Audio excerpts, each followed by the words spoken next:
Добро пожаловать в мой канал. La tempête David appelée Frédéric en Allemagne balaye le nord de l'Europe. Alors que le nord de la France s'est retrouvé en périphérie de cette tempête, elle a frappé ce jeudi avec violence les Pays-Bas, la Belgique puis l'Allemagne. La circulation des trains à grande vitesse Thalys reliant la France, la Belgique, les Pays-Bas et l'Allemagne a été interrompue pour la journée au-delà de Bruxelles. Le trafic ferroviaire grande ligne a été suspendu sur les réseaux allemands et néerlandais.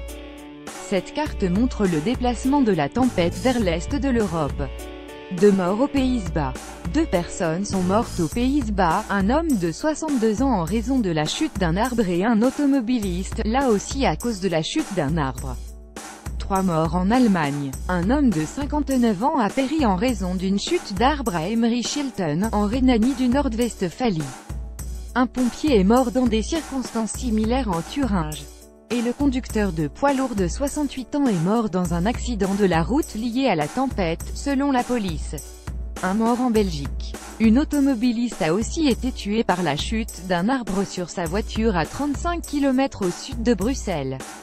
Conditions difficiles aux Pays-Bas. La tempête a cloué les avions au sol à l'aéroport d'Amsterdam Schiphol pendant la matinée. Alors que le trafic avait repris peu après-midi, des tôles se sont envolées du toit d'un terminal, ce qui a nécessité la fermeture de 2 halls des départs, a rapporté Gedi Schreise, porte-parole de l'aéroport.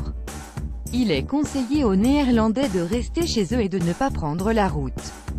Plus de 25 camions ont déjà été couchés par les fortes rafales de vent et des cyclistes ont été soufflés de leurs bicyclettes, selon les médias néerlandais. En ville, des arbres arrachés sont tombés sur les voies de tram, dont le trafic a également été stoppé, tout comme celui des bus à La Haye, notamment.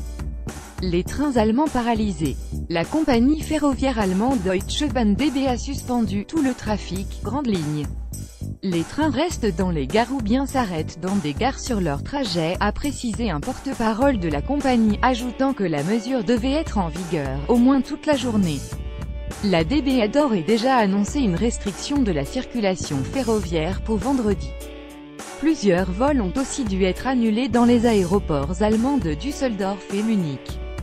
Le DWD, le Météo France allemand, a relevé une rafale à 158 km/h sur le Zugspitze, une montagne de Bavière. Dans l'ensemble des zones en alerte, le vent dépasse largement les 100 km/h. Dans l'après-midi, Frédéric s'est déplacé sur le centre-est du pays, près de la frontière avec la République tchèque qui à son tour va être touchée, mais dans une moindre mesure, selon Météo France, tout comme la Pologne, l'Autriche et la Hongrie. La tempête en Allemagne actualisée à 18h37. Plusieurs personnes ont été blessées en raison de chutes d'arbres. Des routes et des ponts ont été fermés. Des toitures ont été arrachées. Au moins 100 000 personnes sont privées d'électricité. Le trafic aérien est perturbé.